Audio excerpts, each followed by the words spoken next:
All right, under the car here, we can see evidence of coolant leaking here, being sprayed all the way down the car.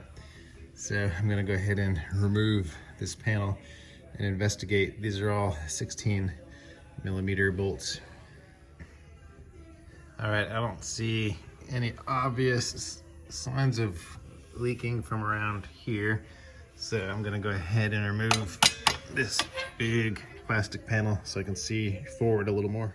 Okay, we got the cover off. We can see at the bottom of our radiator, it looks like we've got our little leak over here.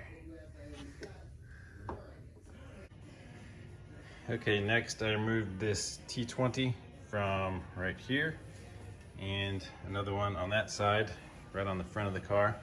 And then you can pull this little air dam right out of the way. See the back of your filter, and gives you some more access to look down here and see what's going on. So I can definitely see some old radiator fluid down there, but still trying to pinpoint it. Okay, so we can see coolant splatter over here, but if I look through the blades of this,